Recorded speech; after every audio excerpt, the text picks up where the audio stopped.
En pleine crise économique, les Français sont à la recherche de solutions pour manger moins cher. Pour faire leurs courses, 70% des familles sillonnent les allées des hypermarchés en quête de produits à prix cassés. Alors, pour satisfaire cette demande, les grandes surfaces se livrent à une véritable guerre des prix. Leurs armes, ce sont ces produits premier prix ou de marque distributeurs. Ils sont vendus jusqu'à 2 fois moins cher que les articles de grandes marques. En quelques années, ces produits low cost ont conquis 30% du marché alimentaire. Mais que valent-ils vraiment? Sont-ils bons pour la santé? Leurs qualités gustatives sont-elles à la hauteur des aliments fabriqués par les géants de l'industrie agroalimentaire? Enfin, quelles sont les stratégies des grandes enseignes pour casser les prix de ces articles? Enquête sur ces produits low cost qui garnissent nos tables.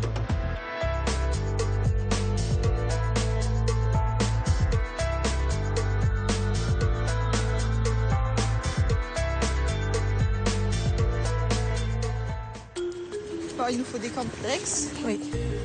La confiture. La famille Imbert vit en région parisienne. Comme la plupart des Français, ils vont faire leurs courses dans un hypermarché. Anne-Marie est assistante maternelle, Laurent informaticien. Le couple ne peut pas dépenser sans compter. Leur budget pour s'approvisionner chaque semaine est de 100 €. Habituellement, ils achètent plutôt des produits de marque. Mais cette fois-ci, nous leur avons demandé de tenter une expérience. Remplir 3 caddies avec exactement les mêmes aliments, mais dans des gammes de prix différentes. Petits Suisses, regarde, petits Suisses sont là. Chloé et Elliot ne vont acheter que des produits de marque nationale. Anne-Marie, la maman, ne va choisir que des premiers prix. Quant à Laurent, le père de famille, il va remplir un caddie de marque de grande surface et il est assez pragmatique. Pour choisir un produit, je regarde d'abord le prix. J'évite d'acheter le moins cher. J'ai pas envie d'acheter le plus cher. Donc voilà, souvent les marques de distributeurs sont un bon rapport qualité-prix. Bon, je vais prendre celui-là. Les marques distributeurs, les MDD, ont été développées par les supermarchés pour concurrencer les marques des grands groupes de l'agroalimentaire.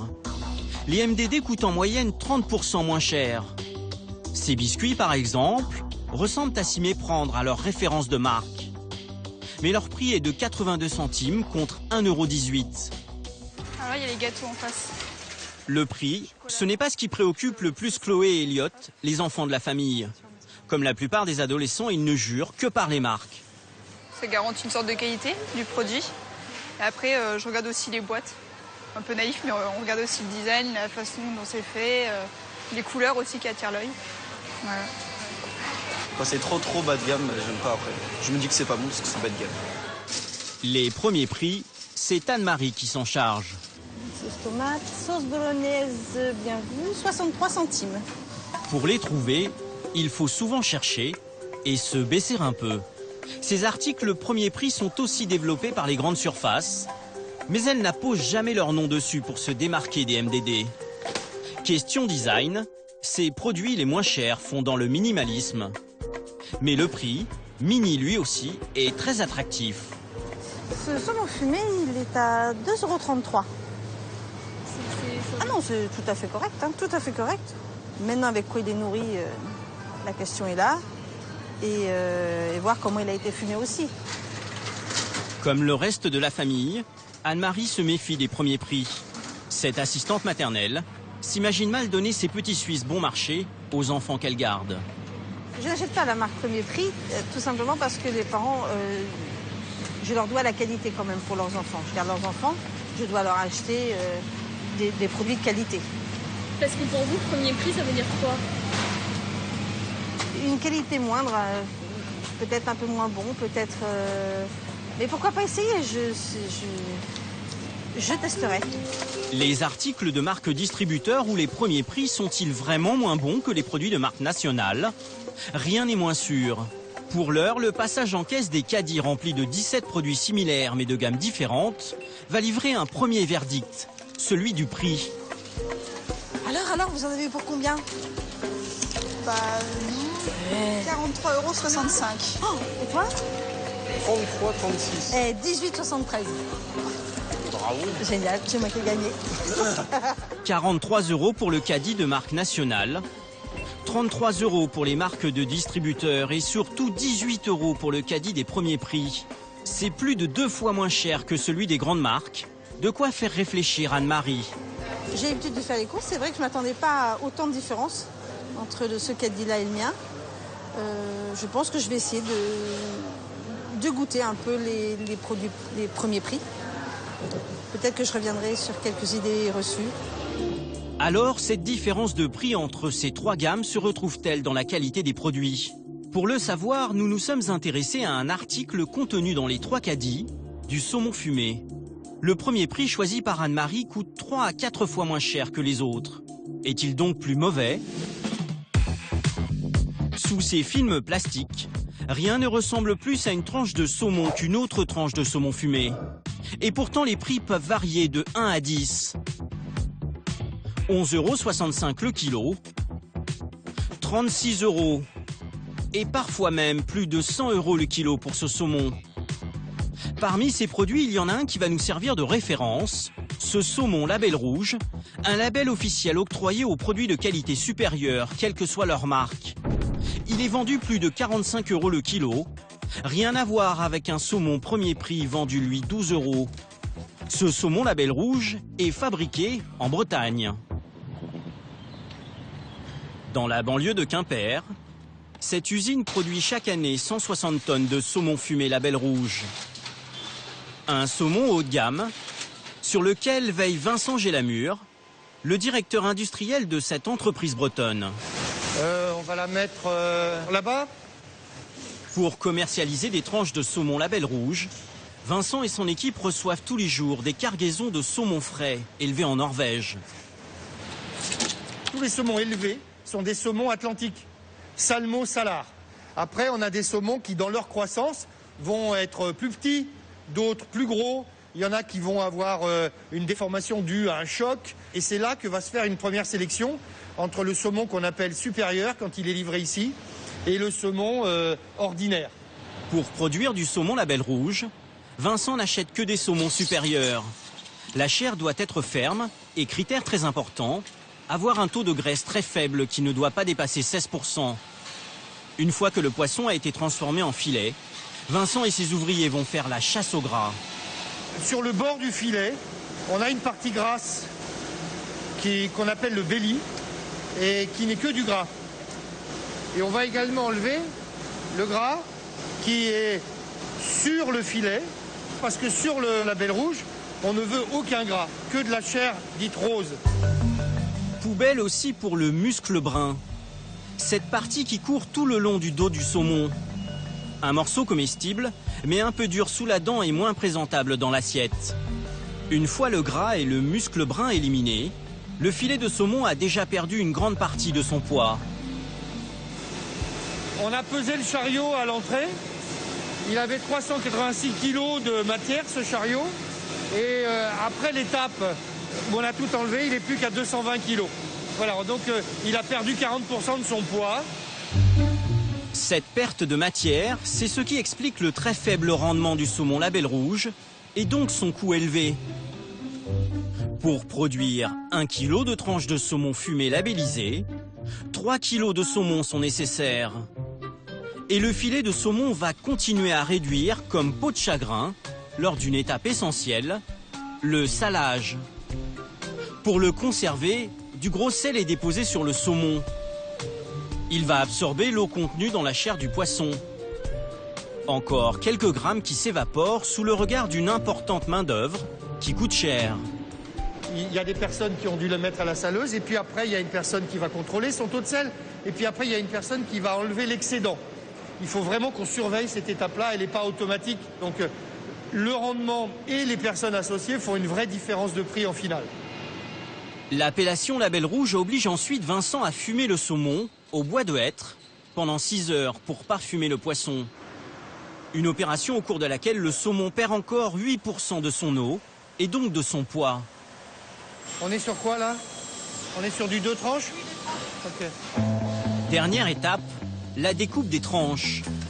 Pour flatter l'œil du consommateur, les ouvriers ne conservent que le cœur du filet, ce qui fait à nouveau augmenter son prix. À l'arrivée, le saumon label rouge est vendu 45 € le kilo. Il n'est donc pas à la portée de toutes les bourses. Alors, pour séduire plus de clients dans les hypermarchés, la société s'est spécialisée dans la fabrication de produits de marque distributeurs et de premier prix. Aujourd'hui, Vincent en fournit pour toutes les grandes enseignes. Mais cette fois-ci, ça se passe à 2000 km de la Bretagne. Dans un pays de l'Est, spécialisé dans la fumaison. Nous sommes à Bydgoszcz, qui est une ville au centre de la Pologne. Pour produire du saumon fumé premier prix vendu en France 12 € le kilo, le groupe breton s'est installé il y a 5 ans en Pologne. Ici, la main-d'œuvre est 4 fois moins chère et les avantages fiscaux sont nombreux. Bonjour Magda, ça va? It's okay? Dans cette usine, contrairement à la Bretagne, Vincent n'a qu'une obsession, le rendement. Et ça commence par la sélection des poissons. Ici, Vincent n'achète que des saumons d'élevage de second choix. Ils sont 30% moins chers et moins bien nourris que ceux destinés au label rouge. Alors la nourriture d'un saumon standard, c'est 15% de nourriture d'origine marine, que ce soit de la farine ou de l'huile, et le reste est complété par des végétaux, notamment pas mal de soja. Dans le label rouge, le niveau de nourriture marine est monté jusqu'à 50% au minimum. Donc c'est la grosse différence, notamment en apport d'oméga 3. Le label rouge a plus d'oméga 3, qui est quand même l'argument du poisson gras, que ne peut l'avoir un saumon premier prix. Contrairement à ce qui se passe pour le saumon label rouge en Bretagne, en Pologne, l'enjeu n'est pas d'éliminer les morceaux les moins nobles du poisson, mais au contraire de les garder pour conserver un maximum de poids sur le filet. Par exemple, le gras et le fameux muscle brun sont conservés et finiront dans l'assiette. Même cette poche de sang qui crée un hématome va être laissée telle qu'elle. On va pouvoir le laisser, le fumer, le couper parce que ça va représenter moins d'un demi-centimètre sur une tranche. Mais la plus grosse astuce pour augmenter le poids du saumon et donc faire baisser son prix se passe au moment du salage. Cette étonnante machine munie de centaines d'aiguilles en métal injecte dans chaque filet de l'eau salée pour gonfler artificiellement le poisson. On met 10% d'eau en plus dans le saumon, qui n'était pas dans le saumon quand ce saumon est arrivé. On met cette eau pour saler, mais aussi pour qu'il prenne du poids. Donc ça fait 12% de poisson, de saumon qui est vendu, alors que c'est de l'eau. Autrement dit, quand vous achetez certains saumons premier prix, vous payez du saumon, mais aussi beaucoup d'eau. Une technique très rentable, mais qui n'est pas sans conséquence sur la qualité des tranches que vous retrouverez dans votre assiette. Bizarrement, ce saumon fumé est rapidement congelé pour être découpé. Ça, c'est l'état dans lequel il va être avant d'être coupé. On voit qu'il est totalement raide. Gorgé d'eau, le poisson est trop mou. Impossible de le trancher à température ambiante. Il est donc refroidi à moins 6 degrés.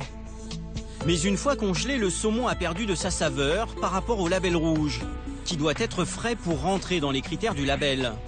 Après avoir subi tous ces traitements pour le rendre très rentable, la qualité de ce poisson a pris un sacré coup. Vincent ne s'en cache pas.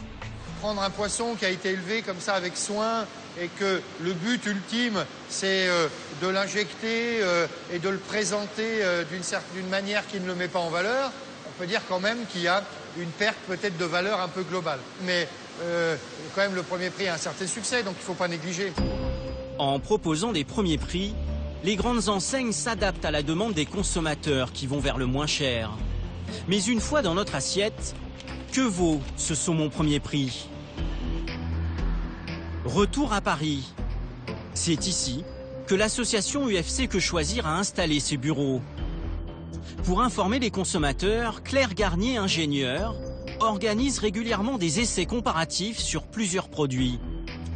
Ce jour-là, sous ses yeux, un saumon premier prix qui lui aussi a subi une injection d'eau salée. Voilà, on est en présence de tranches qui se tiennent pas du tout, qui sont collantes les unes aux autres, qui sont très molles en fait. Rien que d'enfoncer la fourchette, en fait, ça les casse. Voilà, c'est à peu près la tranche la plus grande qu'on puisse avoir. Nous, voilà, c'est ce qu'on a qualifié de petits morceaux. En fait, on retrouve que des petits morceaux. Découpées congelées en usine, les tranches de saumon premier prix ne se tiennent plus du tout à température ambiante. Entre un label rouge et un premier prix, la différence de coût a donc bien un impact sur la qualité gustative du saumon et son apport en acides gras. Pour autant, tous les résultats de l'étude de Que choisir ne sont pas aussi tranchés. Ce jour-là, certains essais comparatifs vont réserver de bonnes surprises. Typiquement pour la catégorie des petits pois, on n'a trouvé aucune différence de résultat entre les différents produits marque nationale ou premier prix. D'un point de vue qualitatif, ils sont loyaux et ils proposent le même type de qualité. Malgré des différences de prix réels, certains aliments pas chers font donc jeu égal avec les produits de marque nationale. Par exemple, entre ce gruyère de marque et son équivalent MDD à droite, la composition et l'apport nutritionnel sont les mêmes. Idem pour ce yaourt fabriqué par un grand groupe alimentaire, dont voici la copie quasi conforme en premier prix. Comment expliquer que ces produits 2 fois moins chers soient identiques aux articles de grande marque? La raison, ces 2 yaourts par exemple sont fabriqués par la même société. Un industriel de renom a accepté de nous ouvrir ses portes pour comprendre comment cela est possible. Virazeille, un petit village du sud-ouest près de Marmande. En pleine campagne dans le Lot-et-Garonne, voici l'usine à confiture de la marque Georgelin. T'as goûté, Philippe? Le fruit? Dans son laboratoire, le maître des lieux, Lucien Georgelin, teste une nouvelle recette de confiture. Qu'est-ce que t'en penses? Elle est bien. Ah, il est bien celui-là. Ça me rappelle mes débuts, hein. 2 bassines, 2 trépieds, 2 bouteilles de gaz, une louche, une spatule pour remet, et voilà, c'est comme ça que je suis parti. Ancien agriculteur, Lucien Georgelin s'est lancé dans la fabrication de confitures il y a 30 ans. Aujourd'hui, il a réussi à imposer sa marque dans tous les supermarchés de France. Mais il produit aussi des confitures MDD pour des enseignes comme Leclerc, Cora ou Monoprix, vendues 30% moins cher que la marque maison. Le producteur, c'est qui? C'est toujours le même, c'est nous, quoi. Hein? Au final, l'argent va toujours dans votre poche à la fin, c'est ça? Vous avez compris. Le producteur est toujours le même, mais le plus surprenant, c'est que la recette de certaines de ces confitures de marque ou MDD est aussi identique. Et pourtant, elles ne sont pas vendues au même prix.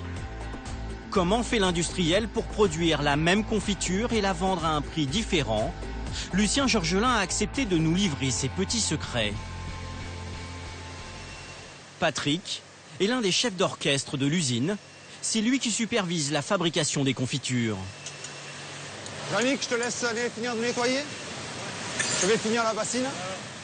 Aujourd'hui en fabrication, un grand classique de la marque, une confiture d'abricot cuite au chaudron, comme le faisaient nos grands-mères. Les fruits sont exclusivement achetés en France et conservés congelés jusqu'au jour de leur préparation. C'est de l'abricot du Roussillon qui a été concassé. Donc c'est des doses qui sont bien définies par rapport aux recettes. Et là, je vais le mettre en cuisson. La recette est traditionnelle, mais les méthodes industrielles. Ici, plus de chaudron de grand-mère, mais ces énormes cuves capables de cuire l'équivalent de 2000 pots de confiture à la fois. Dans cette recette, pas moins de 65% d'abricots. Et l'autre ingrédient principal, du sucre de canne. Pas de conservateur ni d'additifs chimiques. La recette est simple. De l'abricot, du sucre, de l'eau et du gélifiant. À la fin de la cuisson, la confiture est envoyée dans ces tuyaux pour être empotée. La cuve sera vidée et mise en pot en moins de 10 minutes. Là, on va en faire 2000 et après je repars pour 30 000 pour des MDD. Ces 2000 pots seront vendus en grande surface sous la marque Lucien Georgelin. Merci poulet. Patrick commence maintenant la préparation de la confiture d'abricot, qui, elle, sera vendue sous une marque distributeur. C'est les mêmes fruits que Lucien Georgelin. Ça vient du même endroit, du même fournisseur. Et des fois, c'est les mêmes lots. Pour le produit de marque distributeur, Patrick utilise exactement les mêmes ingrédients et les mêmes doses que pour la confiture de la marque maison. Le procédé est exactement le même. Tout à fait. Rien que ça. La cuisson se fait en cuisson en chaudron. On incorpore les aliments pareils et le temps de cuisson est à peu près identique. À recette égale, ce qui fait baisser le prix de la confiture MDD de 30%, c'est le volume commandé par les grandes enseignes, bien supérieur à celui de la marque Maison. En augmentant la production avec les MDD, l'industriel diminue ses coûts fixes et amortit plus facilement ses machines. Il peut proposer la même confiture, quelques centimes moins chère, sans perdre sa marge. C'est exactement les mêmes. Il n'y a pas de différence du tout. La différence de prix se joue aussi au niveau du transport. En venant chercher elles-mêmes leurs marchandises, les grandes surfaces font des économies. Là où la société dépense beaucoup d'argent pour livrer les produits de la marque Maison. À Marmande, ce jour-là, un des 24 commerciaux de la société vient livrer lui-même le supermarché local. Dans le rayon, les confitures de Lucien Georgelin, vendues 2,93 €, sont placées juste au-dessus des pots MDD, vendus 2,17 €. Bonjour. Bonjour. La maison Georgelin va bien? Impeccable. Ouais. Oui, les affaires sont bonnes. Une différence de prix justifiée pour le patron de cet hypermarché. La marque nationale, bon, il y a de la recherche, il y a de la publicité, il y a des commerciaux. Nous, on commande des volumes importants. On va chercher la confiture directement chez le fabricant, donc avec nos camions. C'est dispatché dans nos centrales, c'est redispatché dans les magasins, alors que vous avez vu, il est venu, il a livré, il a mis en rayon. Toutes ces charges sont réduites sur nos produits, alors que là, il y a des charges beaucoup plus élevées. Certains produits MDD sont donc aussi bons que ceux des marques nationales et ils sont surtout moins chers. Du coup, des nutritionnistes et des chercheurs ont décidé de lutter contre les idées reçues des consommateurs sur la nourriture low cost. Marseille. Dans cette cité du nord de la ville, une association de quartier a ouvert ses portes à Nicole Darmon, une chercheuse en nutrition. Depuis 2 ans, avec son équipe, elle aide les habitants des quartiers populaires à bien s'alimenter sans trop dépenser. Ce matin, elle organise avec Christophe Dubois, un nutritionniste, une dégustation de produits de différentes gammes. Attention. Donc ça, on va vous faire goûter 3 pains de mie différents. Et vous nous dites qu'est-ce que vous pensez du produit A, B et C. Ah, d'accord. Christophe a déposé dans des assiettes des tranches de pain de mie premier prix, de marque distributeur et de marque nationale. La dégustation va se faire à l'aveugle. Objectif, connaître les préférences des femmes réunies autour de la table. Pas trop de différence. Allez, B. Le but du test, montrer que ce qui est moins cher n'est pas forcément moins bon. Le C et le B, c'est presque le même goût. Qui préfère le A? C'est moi. Le A? Le A. Le B? Non, il plaît pas le B. Non. Et le C? Le C. Il y a 8 personnes qui ont préféré le A, 0 personne pour le B et 4 personnes qui préfèrent le C. Donc le A, c'est la marque de distributeur. D'accord. Le B, c'est celui que personne n'avait choisi, c'est ça? Oui.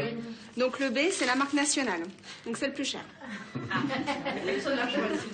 Et le C, donc c'est le discount. Le premier prix. Sur ce test, le résultat est implacable. Personne n'a voté pour la marque nationale. C'est le pain de mie de marque distributeur qui a remporté la majorité des suffrages. Alors là, on vous fait goûter du lait. Il va y avoir 3 verres différents. Nouveau test, mais cette fois-ci avec du lait, un aliment de base. Alors, 1, 2, 3, 4, 5, 6, 7, 8, 9. Oh là là, il fait fort là. C'est celui-là, le moins cher. C'est le moins cher. D'accord? C'est le lait premier prix qui l'emporte. Autour de la table, les participantes sont étonnées. J'arrive pas à me dire que le premier prix, il est bon. Je dirais toujours qu'il y a quelque chose qui ne va pas. Donc, est-ce que vous pensez qu'il y a des premiers prix qui sont dangereux pour la santé? Moi, ce qui me fait peur, c'est que ça va peut-être pas te mettre en danger tout de suite, mais si c'est quelque chose que tu utilises au quotidien, voilà, tu peux après voilà, contracter des maladies, voilà, au bout de 10 ans, au bout de 15 ans, d'utiliser ce type de produit.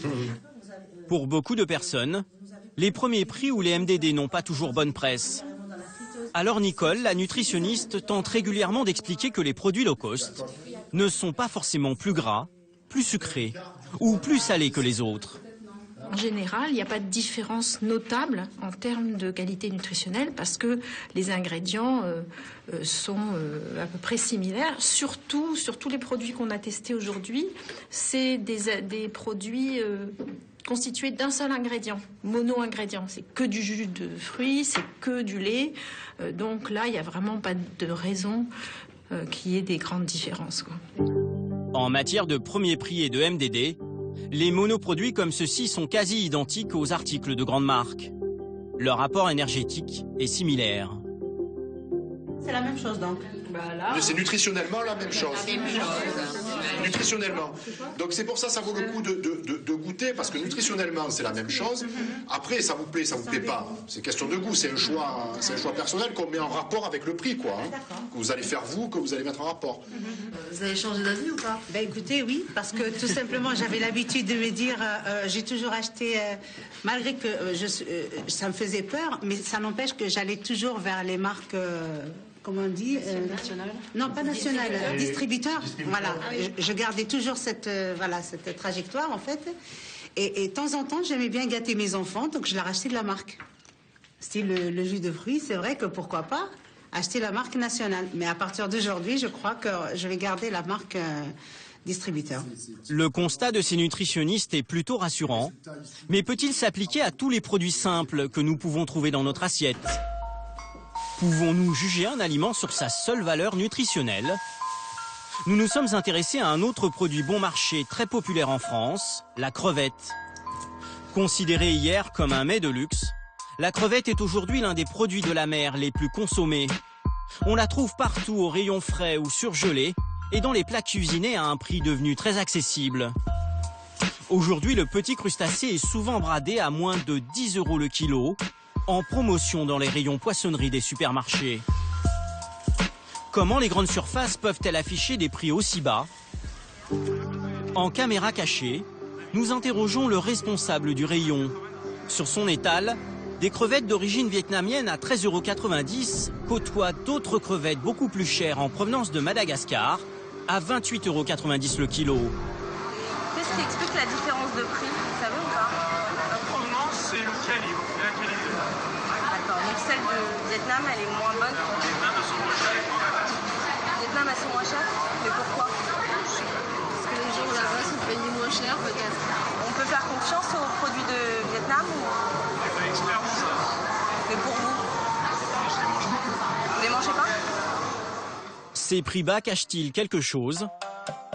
Pour le savoir, nous nous sommes rendus au Vietnam, dans le delta du Mekong, l'une des principales régions de production de la crevette low cost. En moins de 20 ans, le Vietnam est devenu l'un des plus gros producteurs de crevettes d'élevage au monde, avec près de 400 000 tonnes exportées par an.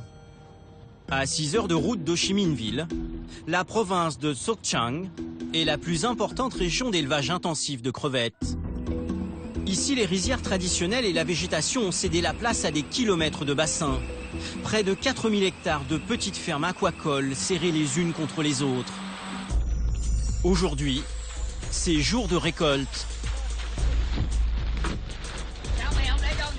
Nous sommes dans la ferme de Monsieur Thaï.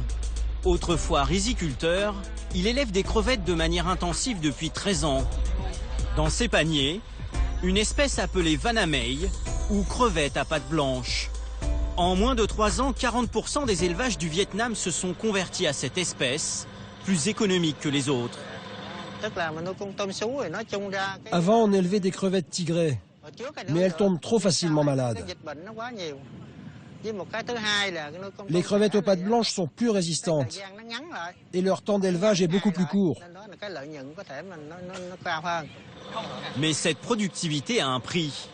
Élevées de manière intensive, les crevettes sont beaucoup plus sensibles aux maladies. Pendant des années, les éleveurs ont utilisé des antibiotiques ou des produits chimiques parfois interdits en Europe. Aujourd'hui, le Vietnam n'autorise plus les éleveurs à utiliser ces produits, mais apparemment les récoltes sont rarement contrôlées avant l'achat.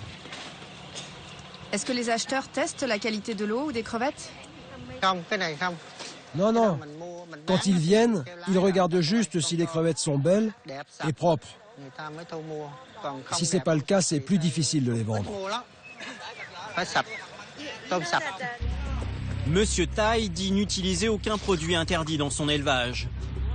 Pour lutter contre les maladies, il utilise des produits chlorés pour désinfecter tout le matériel, comme ces pales qui régulent la température de l'eau.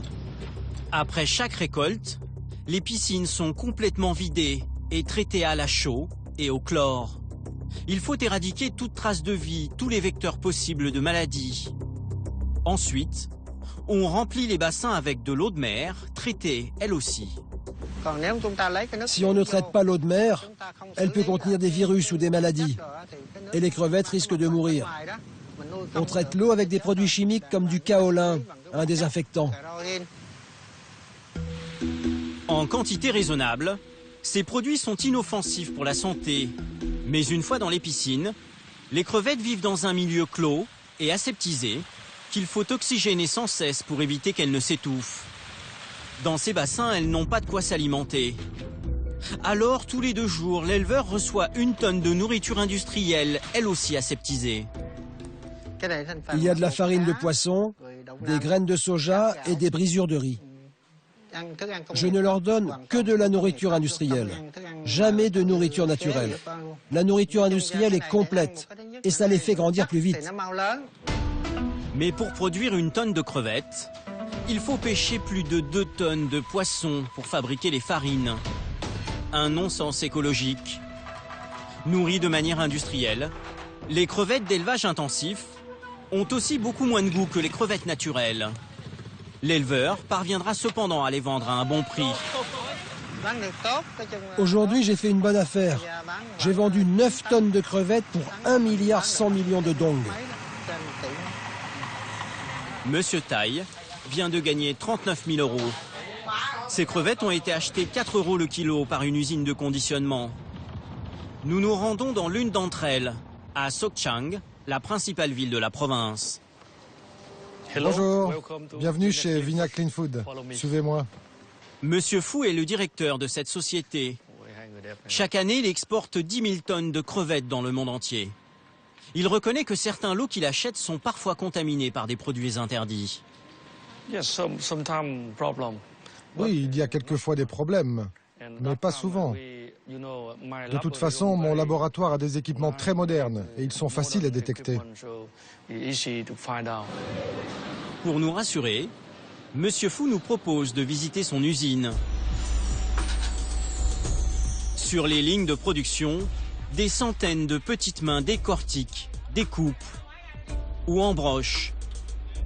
Plus de 1500 ouvriers travaillent ici. Ici, ce sont les crevettes crues congelées pour le marché européen et les États-Unis. Là-bas, c'est pour le Japon. L'usine est capable de fournir des crevettes à tous les marchés. Plutôt crues et entières pour l'Europe, en sashimi pour le Japon ou panées pour les États-Unis. Mais ce n'est pas ce qui nous étonne le plus. Un détail nous frappe. Ici, ça ne sent pas la crevette, mais le chlore. Un peu partout, les femmes nettoient les crevettes avec de l'eau chlorée. Les États-Unis le permettent, mais pas l'Europe. Et pourtant, les crevettes sont conditionnées sur les mêmes lignes de production. Nourries avec des aliments industriels, lavées au chlore, ces crevettes n'ont plus beaucoup de goût. Alors Monsieur Fu a une solution. Les produits arrivent ici pour le trempage et pour l'assaisonnement avec des arômes. On peut mettre du sel, de l'ail, du sucre, du STPP. Du STPP, c'est-à-dire des polyphosphates. Une substance qui permet d'augmenter le poids des crevettes de 5 à 10%. C'est une étape très importante. Certains clients veulent des crevettes de qualité, sans additifs, alors c'est plus cher. S'ils sont prêts à payer, alors on peut leur garantir une meilleure qualité. Mais pour les crevettes plus économiques, on met des arômes, c'est moins cher et c'est délicieux. Voilà comment le Vietnam produit ses crevettes bon marché. Pourtant, le pays est aussi capable du meilleur. Plus au sud, la région de Ca Mau s'est spécialisée dans l'élevage biologique. À l'écart des villages, le long des bras de mer, la présence des hommes se fait très discrète. Seules ces petites écluses signalent aux voyageurs l'existence d'une activité humaine. Ici, 200 fermiers élèvent des crevettes selon des méthodes 100% naturelles. Nous sommes chez Monsieur Thi, l'un des plus gros éleveurs de la région. Pour rien au monde, il ne servirait des crevettes d'élevage intensif à sa famille. Les crevettes industrielles, leur chair n'est pas aussi ferme. Mes crevettes sont écologiques. Elles ont plus de goût, un goût presque sucré. Et pour cause, la ferme de Monsieur Thi ne ressemble en rien à un élevage industriel. Son domaine de 15 hectares se fond dans la nature environnante. Aujourd'hui, le fermier commence un nouveau cycle d'élevage. Entre ses mains, un véritable trésor. Dans 5 mois, ces petites larves deviendront les crevettes les plus appréciées et les plus chères du marché. Vous les voyez là? C'est une espèce de crevette qu'on trouve ici, la crevette géante tigrée. Ici, pas de problème de virus. Monsieur Thi peut élever la crevette tigrée présente naturellement dans la région. Pour se procurer ces larves, les producteurs n'ont qu'à se servir dans la mer toute proche. On capture leurs parents en pleine mer, on les ramène et on crée un bassin pour que les femelles pondent. Puis on prend soin des larves. Et quand elles sont assez grandes, on les introduit dans un bassin comme celui-ci. Une fois les petites crevettes mises à l'eau, Monsieur Thi n'a plus grand-chose à faire. Les crustacés se nourrissent de ce qu'ils trouvent dans la nature. Des algues, des insectes aquatiques et des feuilles de palétuvier qui tombent dans l'eau.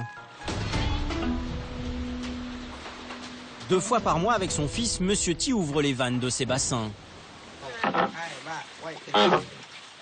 La récolte aussi suit un cycle naturel. Avec la nouvelle lune et la pleine lune, la marée attire vers l'extérieur les crevettes devenues adultes. En fait, les crevettes matures veulent retourner à la mer pour se reproduire.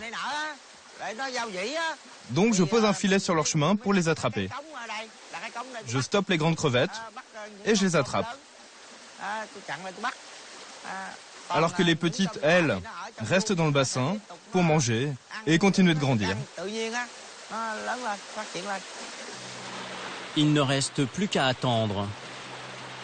Les premières crevettes arriveront à la nuit tombée. Monsieur Thi et ses proches sont réunis pour remonter les filets posés sur les écluses. Un rituel qui se répétera plusieurs fois dans la nuit. La récolte est bien plus mince qu'en élevage intensif. Mais de ces seaux, c'est toute la vie du bassin qui jaillit. On a des crabes, plusieurs sortes de crevettes et des poissons aussi. Chaque année, l'éleveur ne récolte que 500 kg de crevettes tigrées par hectare, contre plus de 13 tonnes de pâte blanche dans un élevage intensif. Aujourd'hui, je suis très heureux de cette récolte. Mais ce n'est pas toujours comme ça. Les récoltes sont très irrégulières, mais ce soir, Monsieur Thi a le sourire. Il a plus de 17 kg de crevettes bio magnifiques. En France, vous ne pourrez en trouver que sur les tables des grands restaurants. Dans nos supermarchés, seules les crevettes bio de Madagascar sont de qualité comparable, mais elles sont très chères, entre 25 et 30 € le kilo. Le bio n'est pas à la portée de toutes les bourses, mais pour gagner toujours plus de parts de marché, les grandes enseignes sont en train de remédier au problème. Elles ont inventé le bio low cost. Et aujourd'hui, c'est à qui fera le bio le moins cher. Produit star du secteur, l'œuf bio vendu sous marque distributeur est le produit le plus acheté. L'année dernière, sa consommation a progressé de plus de 12%. Mais ces œufs MDD vendus à 1,90 € sont-ils vraiment bio et bons? Nous sommes dans la Marne, au nord-est de la France. Au bout de ces champs de blé, la plus grosse entreprise de conditionnement d'œufs de l'Hexagone. Ici transitent chaque jour 3 millions d'œufs issus de tous les modes d'élevage. Mais depuis quelques années, les œufs bio de marques distributeurs comme ceux-là ont fait leur entrée dans cette usine. Pour réduire les prix en rayon de ces œufs bio MDD, la mise en boîte est entièrement automatisée et les cadences accélérées. On est loin des œufs bio ramassés chez un fermier et vendus sur un petit marché local. Ces machines engloutissent 120 000 œufs bio MDD à l'heure, tous triés et calibrés avant de rejoindre leur boîte. Ces œufs de marque distributeur seront vendus en moyenne 30% moins cher que les œufs bio de marque nationale. Actuellement, on est en train de sortir des œufs pour Leclerc, pour Audet. Tout à l'heure, on a pu faire du Auchan, du Cora, enfin voilà, différentes enseignes aujourd'hui avec lesquelles nous travaillons, Intermarché, enfin voilà. Pour alimenter ces machines, Jean-Marc Philippe, le directeur de l'usine, achète ses œufs bio en Bretagne et dans l'est de la France. Mais pour réduire les coûts de transport et les trajets, il ne travaille qu'avec d'immenses élevages. Évidemment, plus l'élevage est important, plus nos prix de revient baissent. D'ailleurs, on ne développe pas d'élevage inférieur à 9000 poules. Et il est probable que dans les années qui viennent, on va plutôt aller vers des élevages 18-20 000 poules pour pouvoir arriver à réduire nos coûts et être plus performants dans nos prix de revient. Est-il possible de promettre aux consommateurs un œuf vraiment bio quand il provient d'un élevage de 9000 poules ? Pour le savoir, direction la Haute-Marne, chez un très gros fournisseur de cette usine. Cyril Gadjoli élève des vaches et des poulets dans l'entreprise familiale depuis 5 ans. Mais il y a quelques mois, il s'est lancé dans les œufs bio avec beaucoup d'ambition. À la sortie de son village, il a fait construire ce bâtiment. Un gigantesque tunnel de 140 mètres de long. Près de 18 000 mètres carrés pour accueillir 9000 poules pondeuses.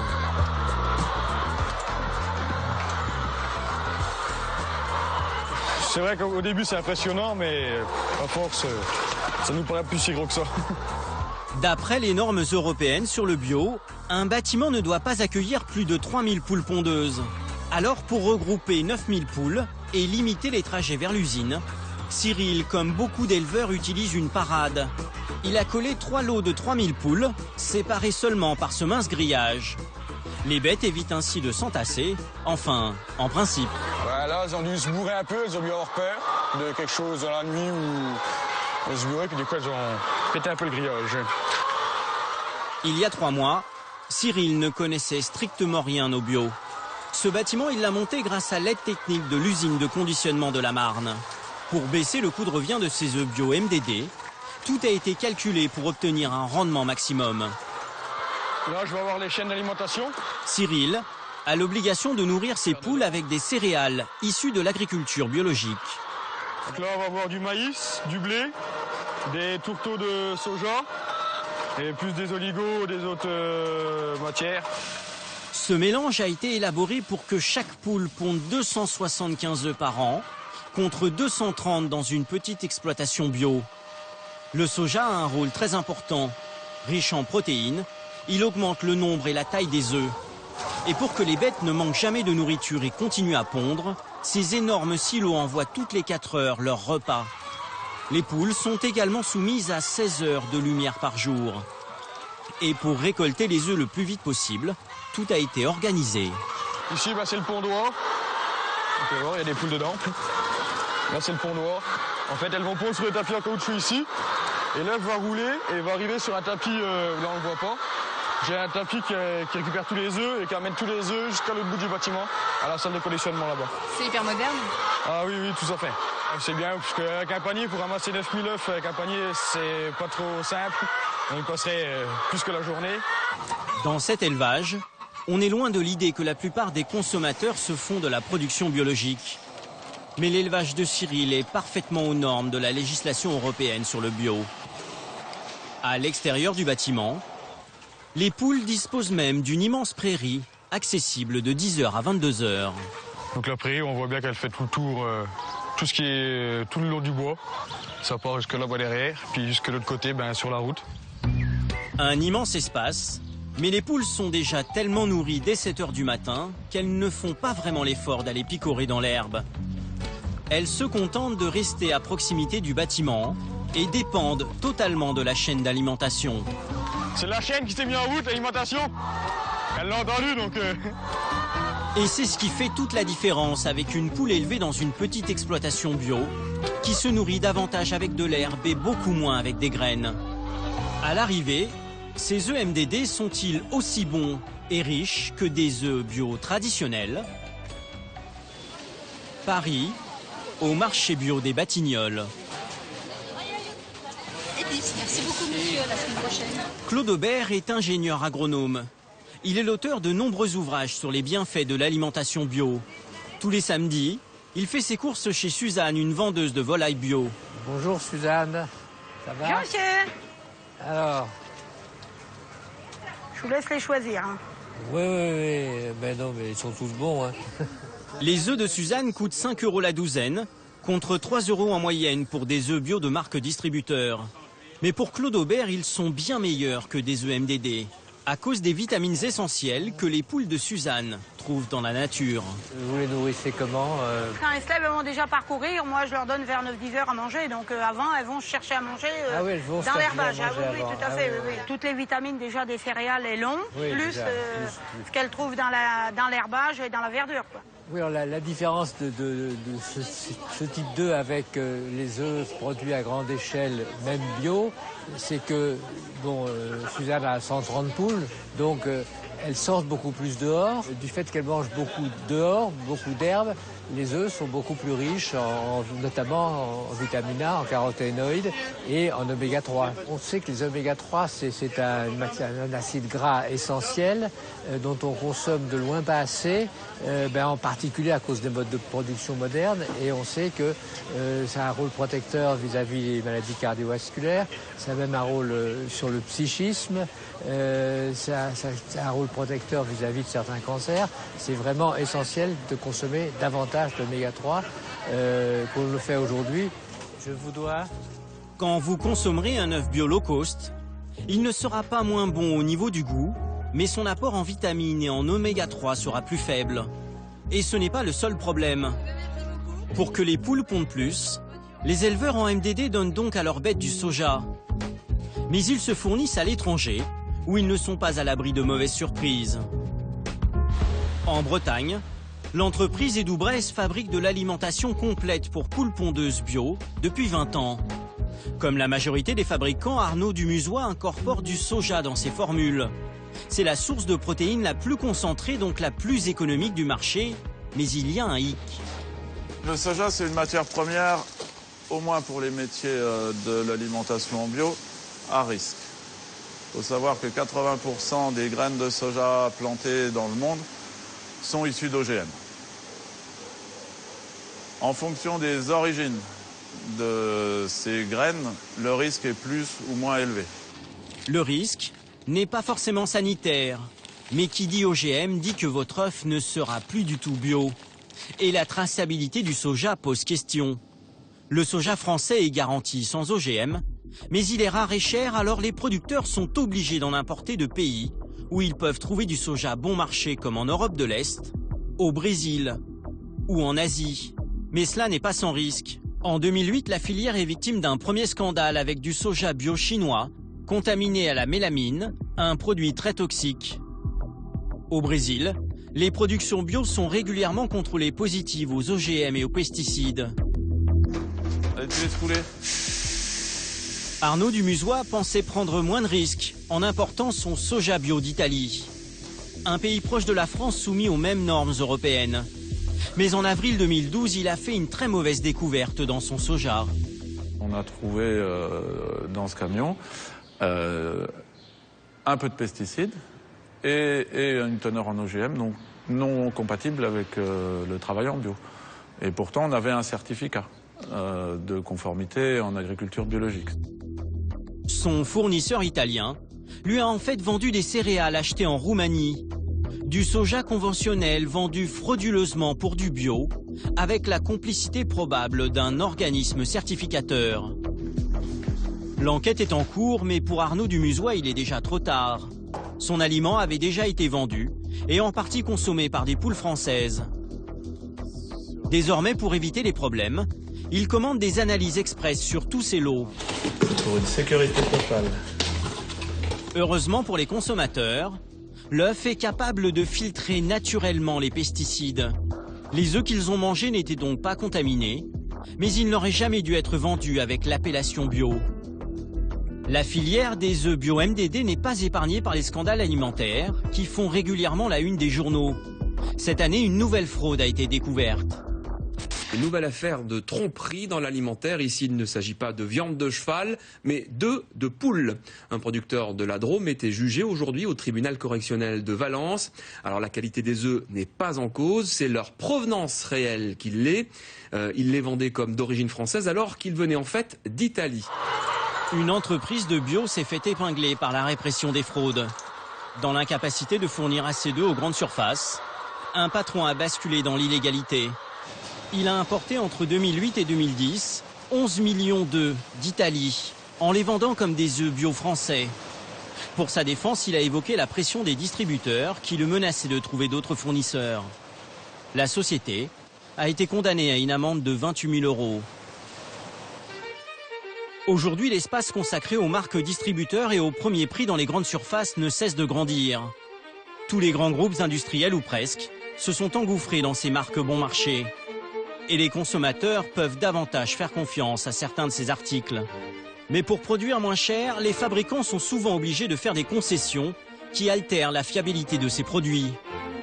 Le consommateur a donc intérêt à lire les étiquettes et à s'interroger sur l'origine de ces articles à bas coût. C'est aujourd'hui devenu indispensable pour manger bien et moins cher.